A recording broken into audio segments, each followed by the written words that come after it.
પેલા ડેઈએ દાદા બે હતા. શું કામ? કૂતરા અંદર ન આવે.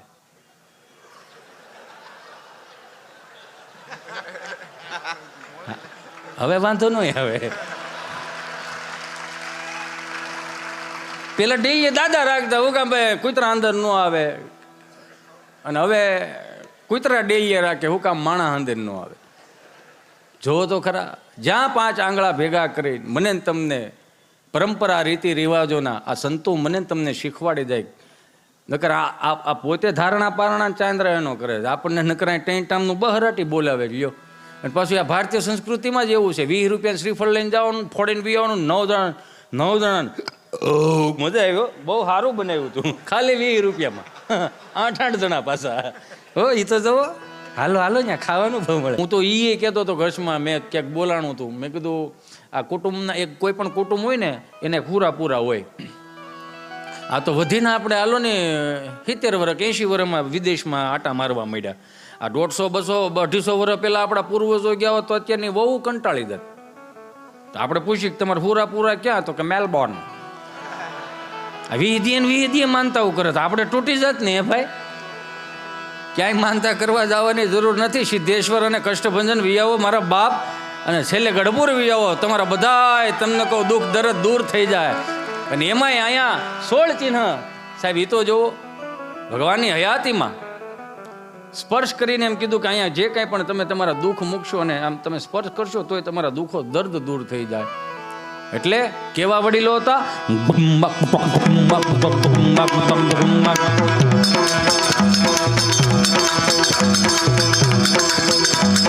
ફેરી વળાવી સજ કરુને ઘેરે આવો ને હાલો. આમાં હું કઈ બોલું નથી સમજાતું ને. આપણે ભગત છે, હરિભગત પાર્થભાઈ. હા પણ આઈ એમ સોરી પાર્થભાઈ. હવે હું બીજી વખત આ નિત્ય સ્વરૂપ સ્વામી મને આમંત્રણ આપશે ને તો હું ઇંગ્લિશ શીખીને આવીશ. પાકું ને? આજે થોડો ઘણો તો મેં ટ્રાય તો ખવડાવી લીધી છે, પણ એમાં થોડું ગુજરાતી તો આવશે જ. હા પણ એટલો તો ફેર પડે જ ને. કેમ કે હાવ તળપદી ભાષામાંથી સીધું આપણે અંગ્રેજી ભાષામાં જાઓ. ત્રણ દાદા મંદિરના ઓટલે બેઠેલા ને પાર્થભાઈ, ભલે મંદિરના સીટ ડાઉનમાં બેઠા હતા એવું શીખવું પડે. 3 દાદા મંદિરના ઓટલે બેઠા હતા પાર્થભાઈ. એટલે કોઈક યુરોપિયન ભૂરી આવ્યા નાના. એક્સક્યુઝ મી આંખળ યાં સે જુનાગઢ કિતના હોતા હૈ? એટલે બાપાએ તમને કહું તડકાના થાકી ગયેલા ને ઘેરેથી બહરાટી કરીને આવ્યા છે સમજા. એટલે ઓલા બધું હા. અને એ પાછી ગુજરાતી ભાષા પાસે એક જ શબ્દ એવો, તમને ગમે એટલું અંગ્રેજી આવડતું હોય સામેવાળાને તમે અંગ્રેજી બકબક કરો ને તો ગુજરાતીવાળા પાસે એક જ શબ્દ હા. હો હકેલ લેવું પડે આપણે. હે મોજીલા એ 3 દાદા બેઠેલા ને તો યુરોપિયન નીકળે. એક્સક્યુઝ મી અંકલ યાં સે જુનાગઢ કિતના હોતા હૈ? બાપા કહે ભાઈ જાવા દે ને, એક તો કોરામાં કપાસ્યા ઉગ્યા નથી ને. જાને ભાઈ સટેક ને અહીંથી જાને. હવે આને કેને જાય અહીંથી? તો એને એમ કે આ દાદાને એમ નહીં મગજમાં આવતો. બિચારે બીજી ભાષાનો પ્રયોગ. એક્સક્યુઝ મી અંકલ યાં સે જુનાગઢ કિતના હોતા હૈ? એટલે આ કોઈ વાતમાં સમજતો નથી. એટલે જાને ભાઈ નકર આગળ કાંટી જાય હોત ને. હાલ આમ જવા દે. વળી પાછો આમ હાલતો ગયો ને એક ભાષા બોલતો ગયો પણ મગજમાં ન ઉતર્યું, વીયો ગયો. પછી બાજુમાં ઉકા દાદા બેઠેલા.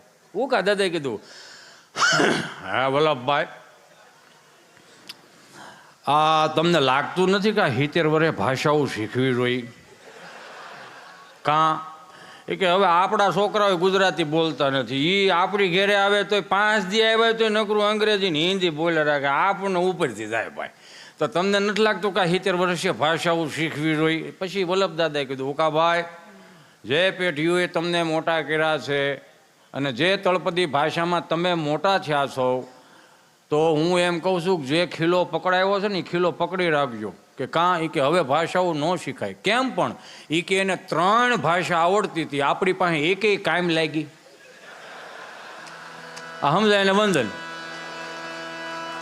સહજ છે ને સ્વામી. આ મુઠ્ઠી એટલું ફળિયું આ કોવિડમાં બાયન બાપુજી હાંસવી રાખ્યું તો આ કોવિડમાં વરદી 1.5 વર્ષ આપણે ફળિયામાં આવી હેકા ને તોય બા બિચારી મહાનગરમાં રહેતી વવારુની હજી ઉપાધિ કરે.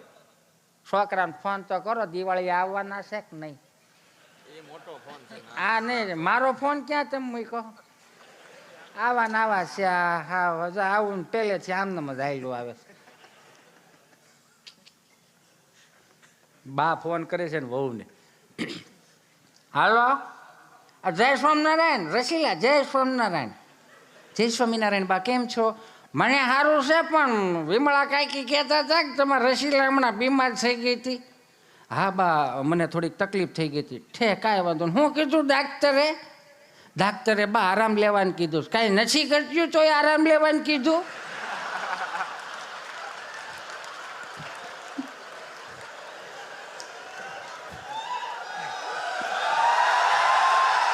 રાયડો નાખોમાં બાને ડિસ્ટર્બ થાય. ફોન હાલે છે, થોડી શાંતિ રાખો ને. આ તમે કાંઈ નથી કરતા તો ડૉક્ટરે આરામ લેવાનું કીધું ને બટા, તો ડૉક્ટર અવળો ભટકાણો. તમે અહીં ગામડે વિયો 5 દી આવો ને ઓહોનું જો બહુ સારું થઈ જાય. હા, અને દિવાળીનું શું છે? દિવાળીએ જો તમે આવતા હોય ને તો શક્કરપારા ને ઘૂઘરા ને ફાફડી ને મોહનથાળ ને એવું બધું બનાવી રાખું. ના બા, અમે લોકો નથી આવતા દિવાળીએ. કેમ નથી આવતા? થોડાક જે આવો ને તો શું છે, મોસમ પડી છે ને માણા મળતા નથી, 2 દી ભાભાને પોરો રહે. ભલે ને તમે શરત મુજબ વાડીએ ન આવતી.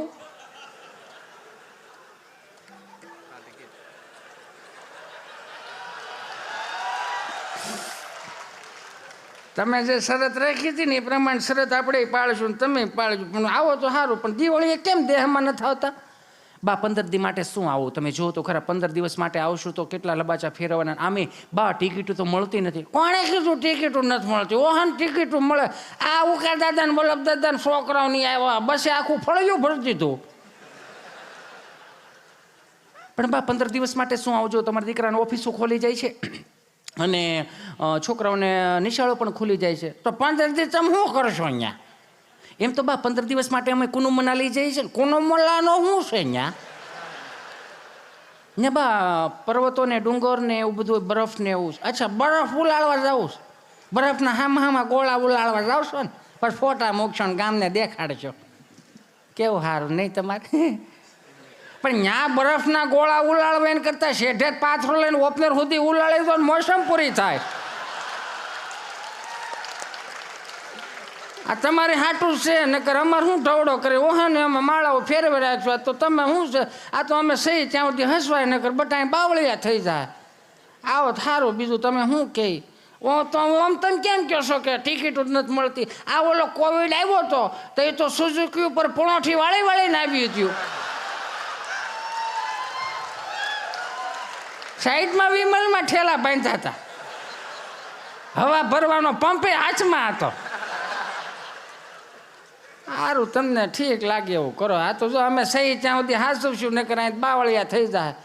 આ તમે સહી એટલે હાંસી, નકર તમારા છોકરા અહીંયા કંઈ આવવાય નથી. આ તમે લઈને આવો તો આવે, બીજું શું? તમે જો વાર તહેવાર બગાડી નાખ્યા, આઠમ બગાડી નાખી, 11 બગાડી નાખી, કેવા દિવાળીના તહેવારો, કેવી નવરાત્રિઓ હતી, બધું બગાડી નાખ્યું. વાર તહેવાર આવે તે ઘેરે. વાર તહેવારનો મતલબ એવો હોય બટા રસીલા, આપણે છે ને ઘર પરિવાર હાથે ખાવાના, જમવાના, હાથે બધું કામ કરવાનું, બધું હારે રહ્યો ને, હારે ખાવ ને તો શું છે, કુટુંબ જળવાય રહે, સંસ્કારો જળવે. તમે અહીંયા મૂકીને બધું વીયો જાઓ, ત્યાંથી ક્યાંથી વાર તહેવારોની ખબર પડે?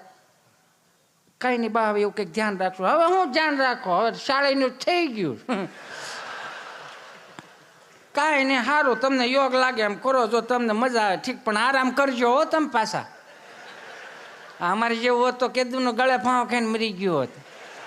શાળીના ટોળા હાસવતા, જો કુએ 4 વાગે પાણી ભરવા જવું પડતું બટા, તઈ ઘંટલે દળવું પડતું. 40 જણાને ઘંટલે દળી, એમાં 15 તો એવા હોય, 7 તો એવા હોય 15નું ખાડતા, એટલે 60ના ટાર્ગેટમાં દળતા. અરે બાપા વાત જવા દે. સૂલો લગભગ કોઈ દી સૂલો અમારે નવરો ન હોય બટ, તઈ કુવે જો અમારે કપડાં ધોવા જવું પડતું, કઠોળો ગાભા હોય વાડીએ ધોવા જવું પડતું.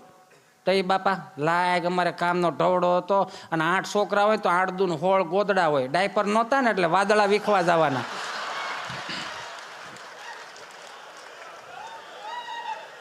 સારું, તમને યોગ લાગે એમ કરો. અહીંયા આવશો તો રહે, નકર તો બીજું તમે શું કહે. એ સારું, તમારે જો ભગવાન કેવા સુખના ખટારા ઠલવી દીધા છે. તઈ ફિલ્ટરની સાપ પાડો, તેની મેળે મેળે ગોળા ભરાઈ જાય. ઘંટીમાં દાણા નાખો, દાણા થઈ રહ્યા. ઘંટી રેડું નાખે સામેથી, સંપા ભાભી સાપ બંધ કરો, દાણા થઈ રહ્યા. કઠોળો ગાભા ધોવા જવાનું નહીં, ડબ્બામાં ગોદડું નાખ્યું, ગોદડું ધોવાઈ જાય. અને તોય હજી જો આ બધું થતું હોય તો હવે આપણામાં ક્યાંક મિસ્ટેક હોય. અને આવું બધું ન થવા દેવું હોય તો ઘર સભાઓ સાંભળો. સહજ છે આ ઉનાળો, આ શાળો જાય ને એટલે ઉનાળો આવશે. એમાં તમે જોઈજો, માર્ક કરજો. હું કહેવાનો મારો મિનિંગ એટલો છે કે આજની યુવા પેઢીને બે હાથ જોડીને પ્રાર્થના કરું, કરકસર કરતા શીખો. માફ કરજો, જાહેરમાં બોલું છું. એક છોકરો છોકરી જવાઈ ગયો ને, એકાબીજાને બધા નક્કી થઈ ગયું સમજ્યા, એટલે આજુબાજુ વાળીઓ આવે ને બેહવા, હે કેવું છે ઠેકાણું, એ 10માં ન દેવાય. આ જો ઓલા બાય દીધી તો ઓહોનું બધું બાપા લાયક થઈ, હજી જો એમાં ને એમાં જ પીડ્યા જ બધા. આવા પાછા આવા ઓઠા કાઢી ત્યાં બેહે સમજ્યા. તઈ અમારે જો કેવું હતું નામ ને તેમને ત્યાં ચાલુ કરે, કયો ધર્મ પાળે છે? એટલું કે શુદ્ધ સ્વામિનારાયણ છે. ઓહો, તો શીખણા બહુ હોય. બહુ એવું લાગતું હોય ને કે આ શીખણા છે તો અહીંયા આવીને જોઈ જાવ, આ ખાલી એટલું તો જોવો. આ એમનેમ ન થાય, અહીંયા સુવર્ણ તુલાઓ થાય, એ તો જોવો તમે. ઠેક એવું છે. વાહ ભાઈ વાહ.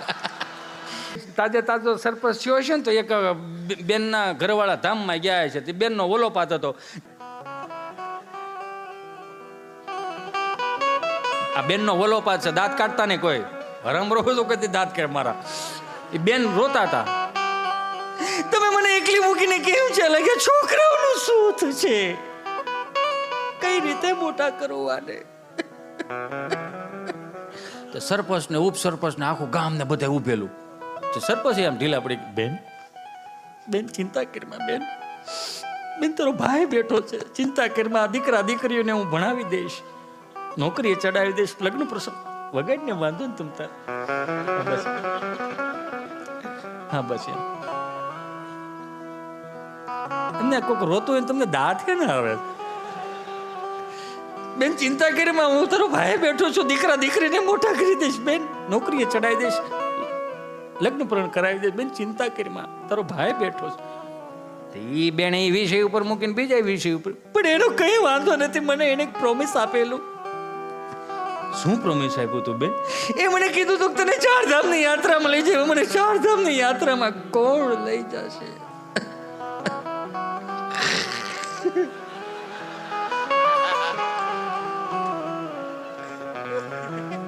સરપંચે કીધું કે બેન ચાલુ રાખ બાપ, બેન ચિંતા કરમાં, તારો ભાઈ બેઠો છે, આપણે બેન ભાઈ બે જાવું અને 4 ધામની યાત્રા કરીને ભાઈ બેન નાઈને પાછા આવતા રહ્યો. બેન ચિંતા કરમાં, તારો ભાઈ બેઠો છે. બેન એ વિષય મૂકીને બીજા વિષય ઉપર, એનું કાંઈ મને વાંધો નથી ભાઈ, તમે એટલું કીધું તો મને હિંમત છે, મને હિંમત આવી. પણ આ 40 લાખનું દેણું કરતો ગયો, એનું શું કરવું મારે? ત્યાં તો સરપંચ ઉભા છે કે ભાઈ આખું ગામ બેઠો, કોક તો બોલો ભાઈ, કઈ બધું હું કરી દઉં, હજી તો એક ગ્રાન્ટ હાથમાં નથી આવીને ભાઈ, એકાદો તો બોલો કોક યાર, તું પચાવી કા બોલો, બોલ ને કઈક. તું ખાટા થઈ ગયા સરપંચ, આમ થોડું હોય હા કે કઈ કેવા માહોલ એમ તો ખરા.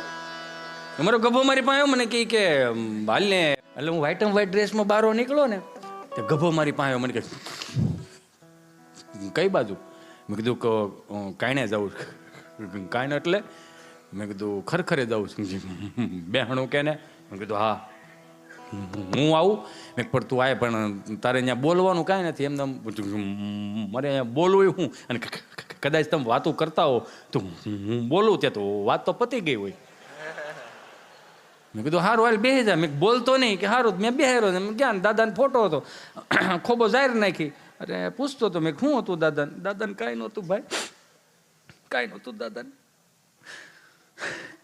આવડો મોટો ઉત્સવ હતો બોટાદમાં, સતામૃત મહોત્સવમાં તમે બધા 3-4 દી સેવા કરવા ગયા હતા. દાદા કહે કે જાઓ છોકરાઓ, નિત્ય સ્વરૂપ સ્વામીએ બહુ સારું કર્યું. અને તમને મજા આવશે ને થોડુંક સેવાય કરજો. હાવ ખાઈ ખાઈ ન વી આવતા. કે કેમ લાગે ને કે અહીંયા પાણીની ખાંડની બોટલ પડી છે, પગમાં આવે કોકને મૂકી દે એવું કહેતા. બહુ સમજુ મારા દાદા હતા. મેં કાંઈ વાંધો નથી, થયું હું કાંઈ નહીં, અમે અહીંયા મહોત્સવમાં બધા ગયા. અમે તો શેણા વાવ્યા, થોડા ઘઉં વાવ્યા હતા. એટલે દાદા ને એમ કે છોકરાઓ 3-4 દી ગયા છે એટલે એની એકાદ બે નાકા વાળતો હું વાડીએ ગયા. ભાજપની સરકાર પાવર બહુ સારો આપે, પાછું બધી રીતનો પાવર એમ. પણ અમે 3 દી ઘેરે નહોતા ને એટલે ઓલી બત્તી ચાર્જિંગમાં નહોતી મૂકી ભાઈ. શાળાની રાતની દાદાને એમ કે લઈને બે નાકા વાળી આવું. બિચારા બોલી ચાર્જિંગમાં બત્તી નહોતી મૂકી ને એ લબક ઝબક થતી હતી ને એક દાદાની એક આંખે ફૂલું હતું. આ બાજુનું જ દેખાય. પરમદીત મને કહેતા હતા 3-4 દી પહેલા કે આખા ગામમાં કેમ દુકાનો બંધ છે? મેં ને એમ ફરીને આવો ને એટલે ખુલી જાય.